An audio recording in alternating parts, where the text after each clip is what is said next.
আসসালামু আলাইকুম প্রিয় চাকরি প্রত্যাশী ভাই বোনেরা আপনারা সবাই কেমন আছেন? আজকে আমরা আমাদের এই ভিডিওতে সামরিক ভূমি ও ক্যান্টনমেন্ট অধিদপ্তর থেকে প্রকাশিত হওয়া নতুন একটি নিয়োগ বিজ্ঞপ্তি নিয়ে বিস্তারিত আলোচনা করব।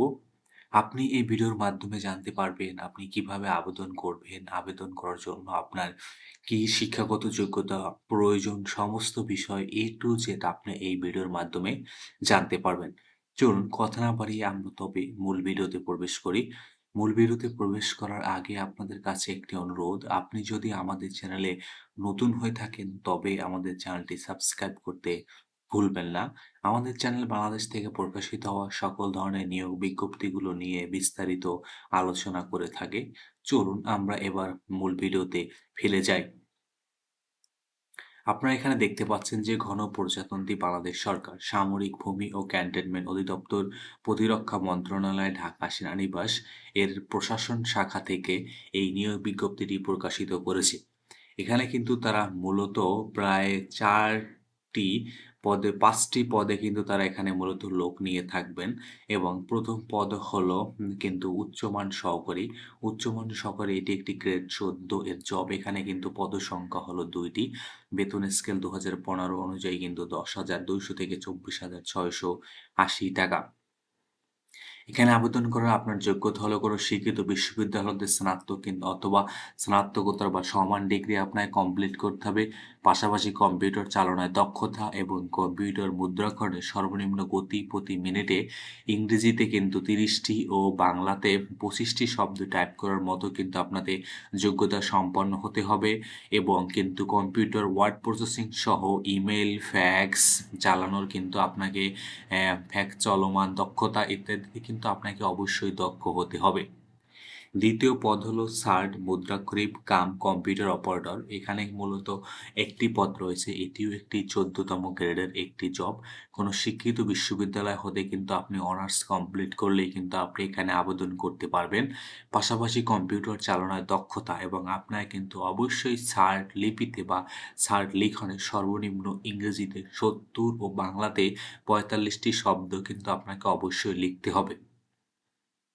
কম্পিউটার মুদ্রাক্ষণের সর্বনিম্ন গতি কিন্তু আপনাকে ইংরেজিতে ৩০ শব্দ ও বাংলাতে ২৫ শব্দ থাকতে হবে। পাশাপাশি কিন্তু কম্পিউটার ওয়ার্ড প্রসেসিং সহ ইমেইল, ফ্যাক্স চলমান দক্ষতা ও অভিজ্ঞতা আপনাকে থাকতে হবে।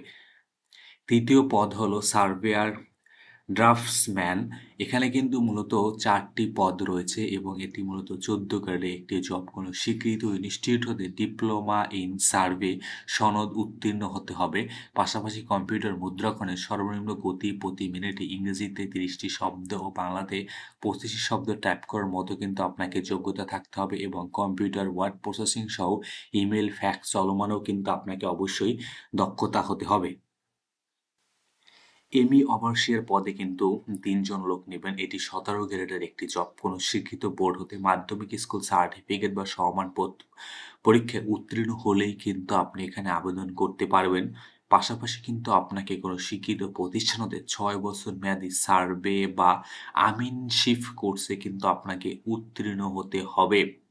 পঞ্চম পদ হলো চেইনম্যান। এখানে কিন্তু ৩ জন লোক নিবেন শূন্য পদের বিপরীতে কোনো স্বীকৃত বোর্ড হতে মাধ্যমিক স্কুল সার্টিফিকেট বা সমান পরীক্ষায় উত্তীর্ণ হলেই কিন্তু আপনি এখানে আবেদন করতে পারবেন এবং এখানে আবেদন করার জন্য আপনাকে কিন্তু সর্বনিম্ন ৬ মাস মেয়াদি যে সার্ভে বা আমিনশিপ কোর্স রয়েছে, এই কোর্সগুলো আসলে সাধারণত গভর্নমেন্ট আওতাধীন যেকোনো প্রতিষ্ঠান থেকে পরিচালিত হয়। তবে বেসরকারিভাবেও এই ধরনের কোর্সগুলো পাওয়া যায়।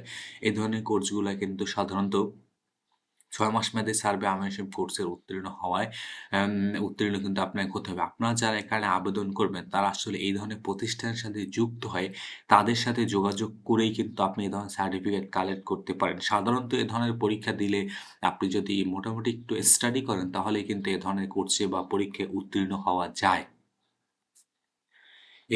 এখানে পরীক্ষায় বা এখানে অংশগ্রহণ করার জন্য বা আবেদন করার জন্য তাদের যেখানে ওয়েবসাইট লিঙ্ক রয়েছে এখানে অনলাইনে আবেদন করার জন্য তাদের যে এখানে অনলাইন যে লিঙ্ক রয়েছে, আপনি এই লিঙ্কে চলে আসলে কিন্তু আপনি এখান থেকে ইজিলি আবেদন করতে পারবেন।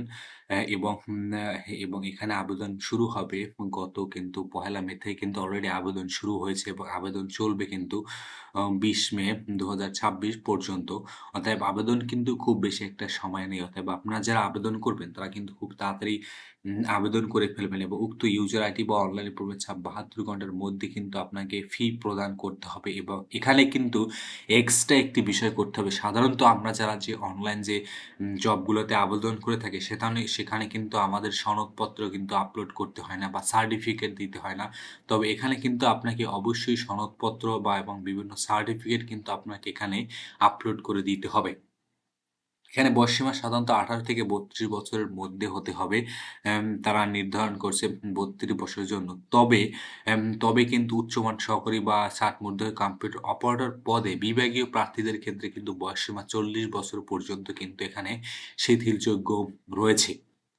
নিয়োগের ক্ষেত্রে কিন্তু সরকার কিন্তু তাদের বিধিমালা সরকারি যে বিধিমালা রয়েছে, এই বিধিমালা কিন্তু তারা অনুসরণ করবে এবং এখানে কিন্তু প্রার্থীদের পিতা বা মাতার নাম এইচএসসি বা এইচএসসি সমান সনদে যেসব লেখা আছে অনলাইন আবেদনে হুবহু সেভাবে মিলতে হবে এবং কোনো কিন্তু টিএডিএ প্রদান করা হবে না। আপনি যে পরীক্ষাগুলো অংশগ্রহণ করবেন, এখানে কিন্তু কোনো টিএডিএ দেওয়া হবে না। পাশাপাশি কিন্তু একজন প্রার্থী মাত্র একাধিক পদে আবেদন করতে পারবেন। এই বিষয়গুলো তারা এখানে বলল। যোগ্যতা থাকা সত্ত্বেও সাপেক্ষে একজন প্রার্থী কিন্তু আপনি একাধিক পদে আবেদন করতে পারবেন। এজন্য তাকে আলাদা ফি জমা দিতে হবে। তবে একাধিক পদে পরীক্ষা একই সময়ে অনুষ্ঠিত হলে কেবল একটি পদেই কিন্তু আপনি পরীক্ষায় অংশগ্রহণ করতে পারবেন। গ্রুপিং নম্বর ১ থেকে ৩ এর জন্য ৳১০০ এবং ফি বাবদ ৳১১২ এবং ৪ ও ৫ এর জন্য আপনাকে কিন্তু ৳৫৬ প্রদান করতে হবে। আবেদনটি কিন্তু আগামী মে ২০ মে কিন্তু আবেদনটির সময় শেষ হবে। অতএব আপনারা যারা আবেদন করবেন তারা কিন্তু খুব তাড়াতাড়ি আবেদন করে করে ফেলবেন। পরবর্তীতে কিন্তু আপনাকে পরীক্ষার সময় সমস্ত বিষয় কিন্তু তারা অনলাইনে জানিয়ে দিবে। তো ধন্যবাদ আপনাদেরকে এতক্ষণ আমাদের সাথে থাকার জন্য।